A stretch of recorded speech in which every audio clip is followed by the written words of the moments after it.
A rifle clicked behind us. Not the loud, dramatic click from movies, just a small, dry sound in the rain. One your body understands before your mind can argue. Ethan's hand closed around my wrist, steady, warm. "Maya," he whispered, so close his breath touched my ear. "Don't turn around." He said my name like it mattered, like he'd known it longer than 2 days. In front of us, the grass bent under the weight of something moving, slow, deliberate. Men, not animals. I could hear their boots sucking at the mud, hear the low murmur of voices that didn't belong in a protected reserve. My radio was dead, my phone was useless, and the only person between me and that rifle was a budget tourist in scuffed boots who had somehow, impossibly, stayed calm through everything. "How many?" I breathed. "2," Ethan said, eyes fixed on the thornbush wall we were crouched behind. "Maybe 3. Then a pause, small but sharp. "And they're not alone." Because somewhere to our left, a lioness lay in the grass with a wire snare hugging her throat. Her sides rose slowly, painfully. Every breath cost her something. If we ran, we'd leave her. If we stayed, we might not make it back at all. And the worst part? I didn't even know who Ethan really was yet. If you're listening right now and your chest already feels tight, stay with me. Because what happens next started 2 mornings earlier, when I was still the reserve's punchline. 2 mornings earlier, I'd been nothing more than the clumsy guide who tripped over air and apologized for other people's cruelty. It began in the gravel lot behind Kajani Trails, before the sun had burned the dew off the grass.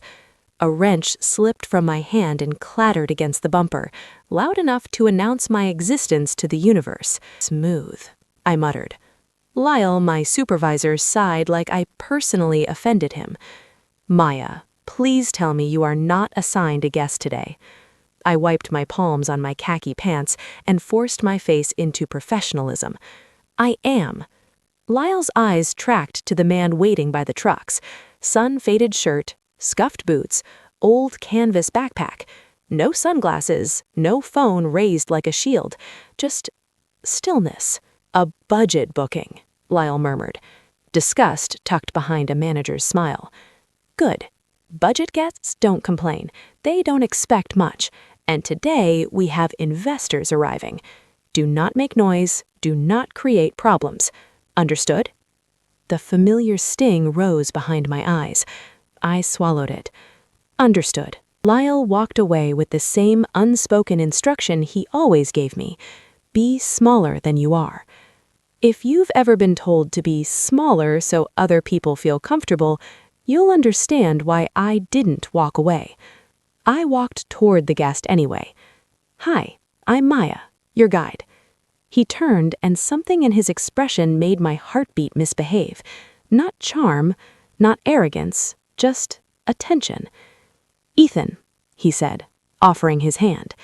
His grip was steady, warm, practiced in a way tourists never were.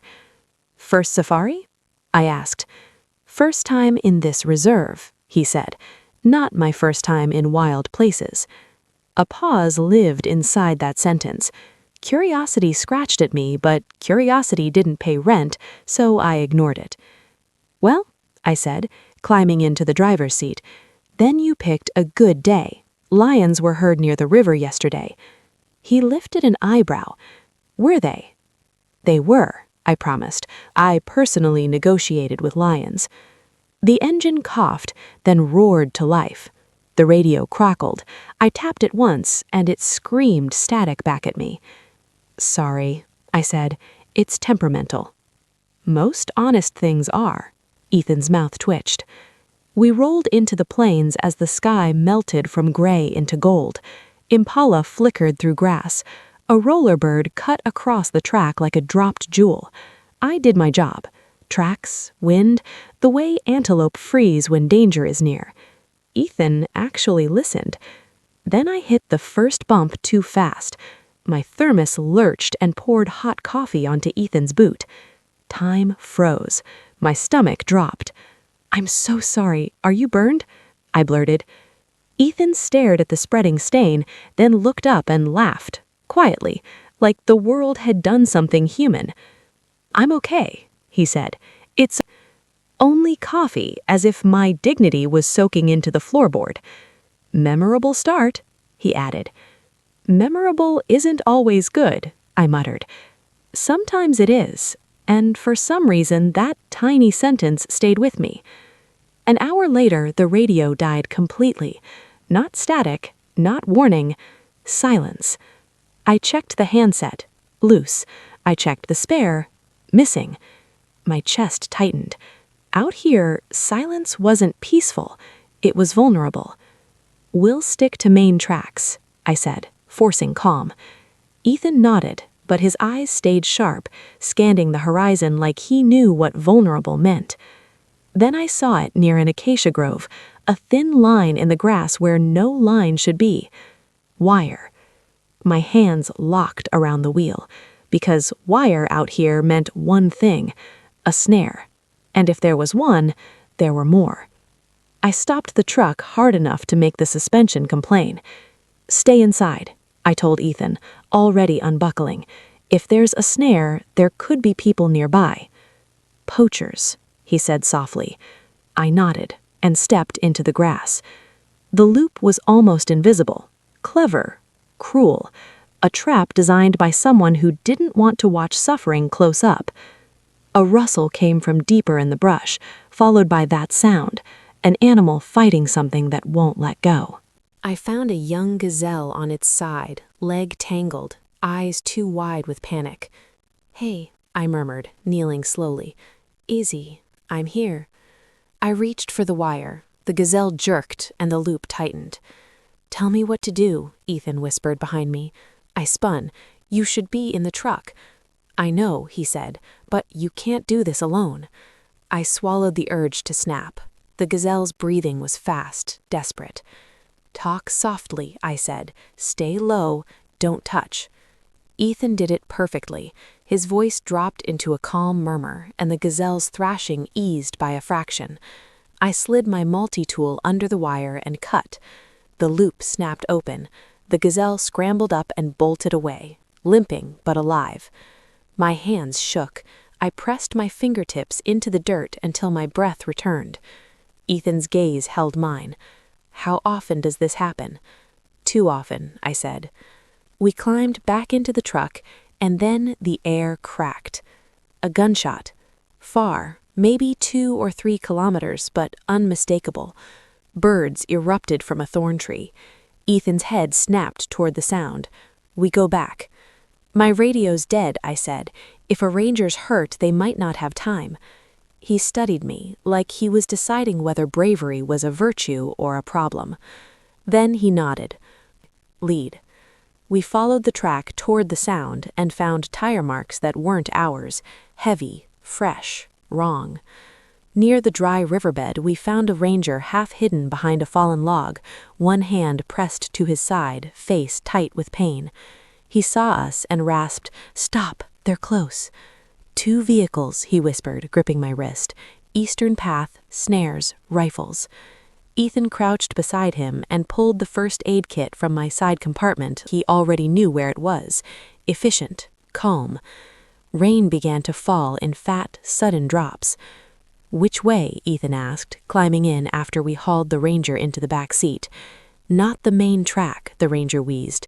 "Take Termite Ridge. It curves behind the acacias to the outpost." Termite Ridge was a spine of dirt that loved to swallow tires when storms came. Storms were coming. I turned the wheel anyway. The truck bounced. Wet grass slapped the doors. Behind us, an engine revved.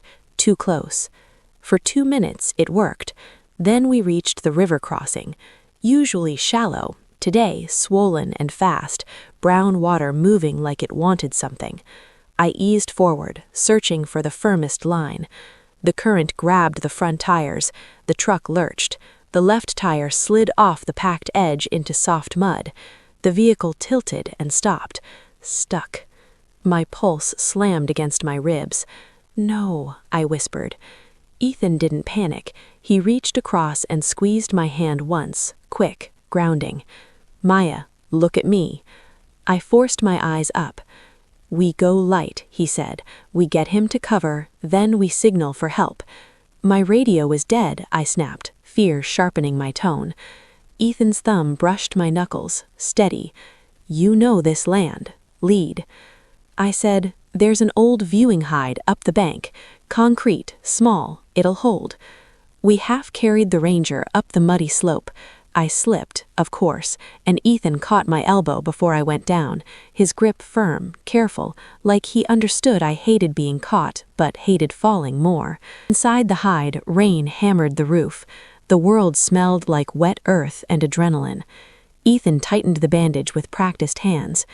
"You said this isn't your first wild place," I murmured. He paused, choosing his words. "I've had training." His phone flickered one weak bar. He stepped to the doorway, angling it toward the sky. For a moment, nothing. Then it buzzed, one call slipping through. "Yes," he said quietly. "I'm on site." "No, not yet. I need confirmation. Tell the board I'll call when I can." A pause, then softer. "Caldwell is fine." My breath caught. Caldwell. He ended the call and turned back, expression composed, like he hadn't just dropped a name that sounded like money. Before I could ask, the Ranger groaned. The rain eased for a half heartbeat, and the ground shivered. Footsteps. Ethan's eyes widened slightly. "What is that?" I moved to the window slit. An elephant herd moved through the wet grass, matriarch first, trunk tasting the air. Behind her, a calf limped. Wire glinted around its leg. "Snare," I whispered. Ethan's voice dropped. "Can you help it?" "We can't rush," I said. "If we scare the herd, we make it worse." Ethan nodded once. "Tell me what to do." I stepped outside, slow and low, hands open. The matriarch watched me like a judge. I spoke softly. The calf shifted and the wire tightened. I knelt, fingers shaking, and slid my tool under the wire. One cut. The snare snapped open. The calf scrambled up and bolted away, limping but alive. My hands shook. I pressed my fingertips into the dirt until my breath returned. Ethan's gaze held mine. "How often does that happen?" The way he said it made my heart forget the rain for a second.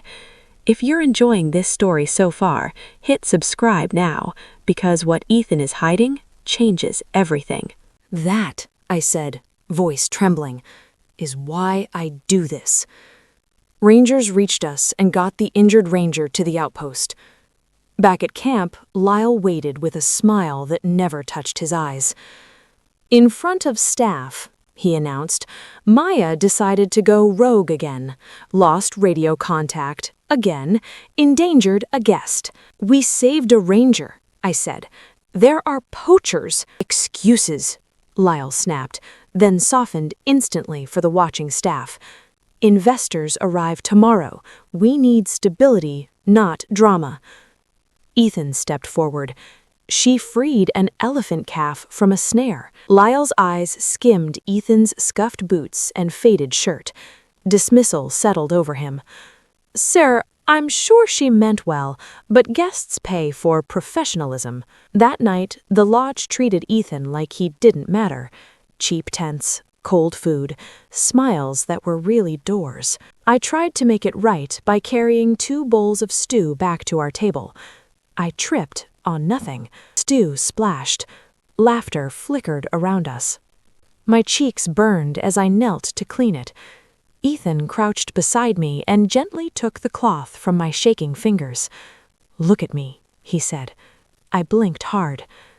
"You don't have to earn your place by being perfect," he murmured. His thumb brushed the back of my hand, a touch so small it felt louder than the laughter. Outside later, under the fence-line stars, I found him standing alone. "I'm sorry," I said, for reasons that weren't mine. He shook his head. "Don't apologize for them." For a moment, we just stood there, letting the night do what it always did out here, make everything feel both smaller and more honest. "You're different," I blurted, then immediately hated myself. Sorry, that sounded true, he offered, a faint smile in his voice. I shook my head, staring at his boots so I wouldn't stare at his face. Tourists usually look at animals like trophies or content. You look like you're listening. His silence lasted half a breath too long, like my words had touched something private. I came here to remember how to breathe, he said finally. That confession didn't fit the man who never seemed rattled. It made me look up. In the dim light, I noticed details I'd missed in daylight. The pale line on his wrist where an expensive watch usually sat, the healed scratch along his knuckle like he'd learned lessons the hard way, the way his eyes softened when they rested on the dark plains. What happened that made you forget how to breathe? I asked. He started to answer, then stopped, as if he'd promised himself not to. Instead, he said, "What about you? Why do you keep doing this when people like Lyle make it miserable?" I laughed softly. Because the animals don't lie. The land doesn't pretend to be kind while hurting you. And you? He asked, voice quieter. Do you ever get tired of being strong for everyone? The question landed like a hand on my chest. Yes, I admitted, barely audible. All the time. Ethan stepped closer. Not invading, just closing the distance enough that the night felt warmer. Then don't be strong right now, he said. My throat tightened. I didn't know how to accept comfort without paying for it later. I'm not good at this, I whispered. Me neither, but I'm trying. For a heartbeat, everything leaned towards something that wasn't quite a kiss, but wasn't just air either, an almost moment, a question held between us. Then footsteps crunched in the gravel, and the spell snapped. Lyle's voice cut in from the darkness, honey-coated. Sir, if you want a real safari tomorrow, private, premium, no accidents, I'll take you. Ethan's gaze met mine for a heartbeat. Something like a promise lived there. Then he looked at Lyle. Lyle grinned, satisfied. As he walked away, he murmured, low enough he thought only the night could hear, Good. Let's see how far the clumsy girl gets without her radio. Morning proved him right in the worst way. My radio battery compartment was empty. When I confronted Lyle, he smiled like he'd swallowed victory. And when Ethan saw it, his eyes hardened, just for a second, before he covered it. Hours later, while I followed fresh tire tracks alone, an engine burst through the brush. Ethan leaned out of the window. Get in. Now. And that's how we ended up here, crouched in thorn bush, a lioness dying in the grass, and a rifle clicking behind us. Ethan squeezed my wrist again. When I say move, you move with me, he whispered. I swallowed. Who are you, Ethan? His answer was a breath, almost lost in the rain. Ethan's eyes didn't leave the brush line. After, he whispered. I'll explain after. The voice behind us chuckled. After what? Lyle's tone slid through the rain like oil. After you two hand over that fancy little device? Ethan shifted his body slightly so he was between me and the sound of the rifle. My stomach tightened. No one had ever stepped in front of me like that before. Lyle, I said, forcing my voice steady, this isn't a game. There's a lioness. Spare me, Lyle murmured. The lioness is worth more dead than alive to certain people, and tourists are worth more quiet than brave. A branch snapped to our right. The poachers were moving too. We were surrounded by impatience. Ethan leaned closer to my ear. When I count to 3, we go left low. Don't run upright. The bush will hide you if you respect it. You sound like a ranger, I whispered. He didn't answer. 1, Ethan murmured. The rifle clicked again, closer. 2. My breath stopped. 3. We moved, low, fast, quiet. Thornbush tore at my sleeves. Rain stung my eyes. Behind us, Lyle cursed. A shot cracked the air. Dirt jumped near my boot. Ethan grabbed my elbow and yanked me behind a fallen log. We hit mud hard. "Are you hit?" he demanded. "No, are you?" "Not yet," he said, like he was making a plan, not praying. He pulled a satellite communicator from his pocket and tapped quickly. The device beeped once, soft and satisfied. "What did you do?" I whispered. "Sent coordinates," he said, "and a code." "To who?" His eyes met mine for one heartbeat. "To people who don't like poachers." A boot splashed close. We froze. Ethan's fingers pressed my wrist. Still. The boot moved past. "We need to get to the lioness," Ethan whispered. "If we move her, we risk tightening the wire." "We don't move her. You cut it, I watch the men." We crawled through the mud to the lioness. Up close, the snare was worse, tight, biting, a thin, cruel necklace. Her eyes were half open, golden and exhausted. She didn't growl. She just breathed. "Hey, easy. I'm here," I whispered. My hands shook. I slid the tool under the wire. Ethan's voice went tight. "Maya, we have maybe 30 seconds." I cut. The snare snapped open and fell into the mud like a dead thing. The lioness cuffed once, twice, and her breathing eased by the smallest fraction. Relief hit me like pain. Then engines roared, headlights cut through the rain. Rangers. Lyle stepped out with hands raised, face rearranged into innocence. "Officers, thank goodness. My guide went off track and dragged my guest into danger. I tried to stop them." Captain Endele's gaze took in the lioness, the cut snare, the mud on our clothes. "Who sent the coordinates?" demanded Endele. Ethan stood. Rain streamed off his hair. "I did." Lyle scoffed. "He's a budget tourist." "Name?" Captain Endele said. Ethan produced an ID card. Clean, official. Captain Endele's posture changed instantly. Lyle's smile faltered. They secured the area, cuffed one poacher, searched vehicles. They found wire snares, cash, a notebook with names, and in Lyle's truck, an officer lifted a radio battery from under the seat. "Mine." "Is this yours?" the officer asked. My throat tightened. I nodded. Lyle's face flashed pale, then angry. "Planted. She's unstable. Ask the staff." Captain Endele didn't argue. "We'll let evidence speak." But evidence takes time. Lies spread faster. By the time we got back to camp, staff were whispering. Some looked at me like I was brave. More looked at me like I was trouble. Lyle walked into the lodge with his chin high, already rehearsing the story where he was the hero who helped stop poachers. Then a receptionist hurried over, face pale. "Maya, manager wants you in his office, now." If you think Lyle deserves what's coming, leave a comment. I want to know you're with me. The office smelled like paper and decisions that weren't mine. The manager wouldn't meet my eyes. "We can't keep risking guests," he said. I stared at him. "We found snares. We found poachers. A ranger was hurt." "I know," he said, "but investors arrive tomorrow. We need stability." Stability, the polite word for silence. He slid a paper across the desk. "Termination. Effective immediately." My vision blurred. "Because I did my job?" His shoulders lifted in a helpless shrug. "Because you don't fit the image we're selling." Behind me, a shadow moved.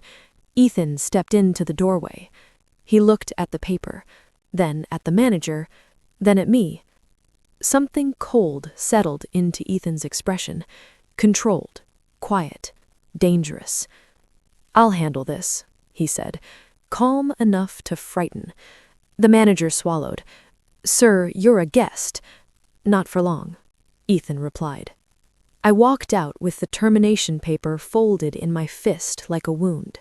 That night, I packed in a daze, folding my uniform like it belonged to someone else. In the pocket of my jacket, something crinkled. An envelope. Thick paper. My name printed neatly. Inside was an invitation. Mara and Deli Reserve Gala. Caldwell Conservation Initiative. Guest of honor, Maya N. My hands shook. Because I had been fired, and yet someone wanted me in the room where decisions were made. The next night, the lodge was transformed. String lights, polished floors, donors smiling like the world was simple. Lyle stood in the center, charming everyone like he'd personally invented conservation. When he saw me, his smile sharpened. "Well," he said loudly, "the tents really do let anyone wander in." I lifted the invitation. I was invited. The front desk manager stepped in front of me. "Staff aren't allowed." "I'm not staff," I said. "You fired me." Confusion flickered. Then the manager glanced at Lyle, asking permission to understand. Lyle leaned close, voice syrupy. "She's emotional. It's been a stressful week. Maya, go rest." It would have been easy to leave, but then I remembered a lioness's breath, thin under wire. So I stayed. The guards stepped forward, and a calm voice behind them said, "She's with me." The room paused, like it inhaled. Ethan walked in. Tonight he wore a suit that fit like certainty. His watch caught the light. The lodge staff straightened. "Mr. Caldwell," someone whispered. My lungs forgot how to work. Caldwell. Ethan's eyes found mine. "Maya." Lyle recovered fast. "Sir, this is the guide I told you about, the one who disobeyed orders and endangered." "The one who saved a ranger," Ethan cut in, polite tone with a blade underneath. "The one you fired to protect your profits." The chatter collapsed into silence. Ethan took the microphone. "I booked the cheapest safari package on purpose. I came here undercover to see what happens when you think no one important is watching." Murmurs rippled.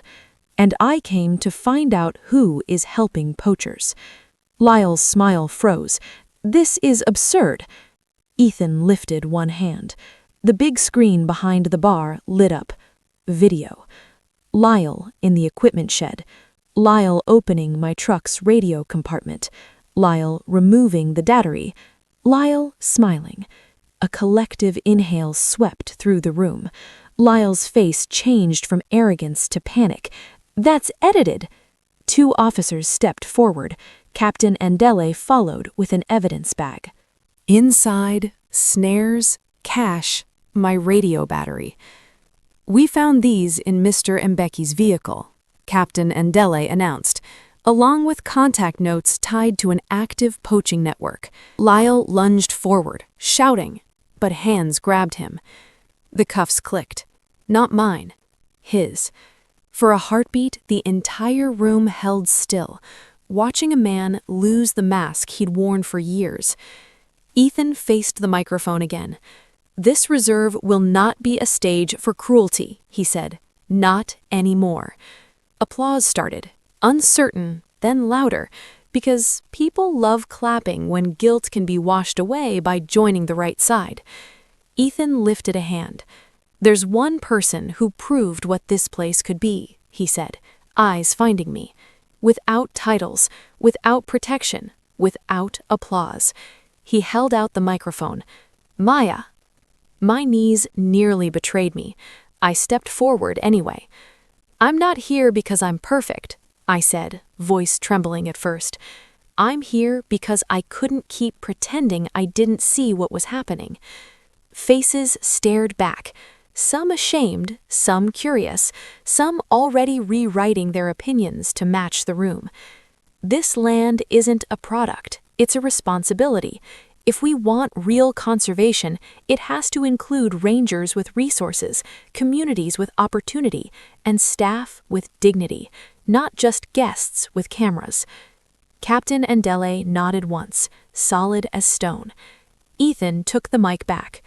"Effective immediately," he announced.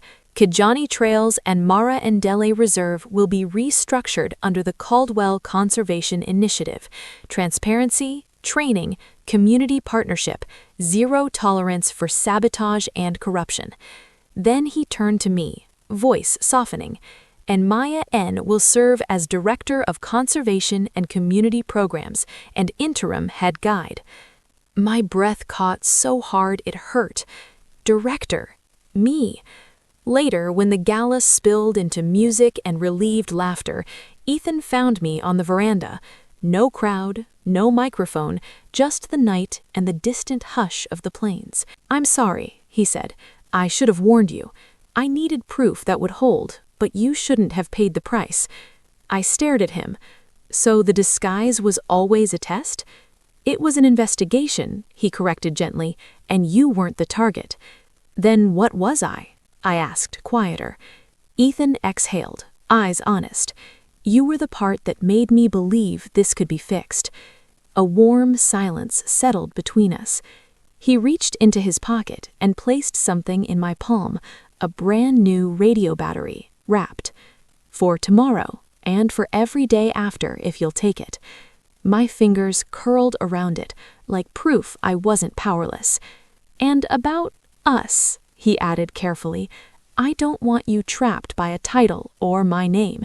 If you want space, you get space. If you want time, you get time." I swallowed. "You're asking permission." "Yes," he said. "I'm learning."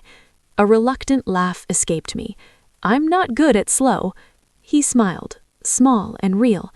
"Then we'll practice." One meal turned into a conversation that lasted until the stars faded. He told me about his father, who'd loved this reserve before it became a luxury machine.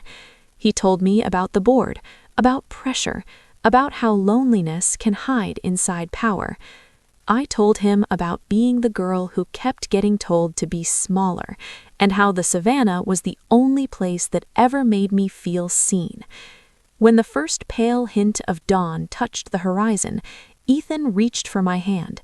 Not a grab, not a claim, an offer. I let him. 3 months later, the reserve still wasn't perfect, but it was changing. We built a training program for local scouts. We upgraded patrol routes. We installed redundant comms so no single stolen battery could silence anyone again. We created guest rules that rewarded respect instead of entitlement. On my desk sat a photo a ranger left at sunrise. An elephant calf walking cleanly, no limp, the matriarch beside it, steady as a mountain.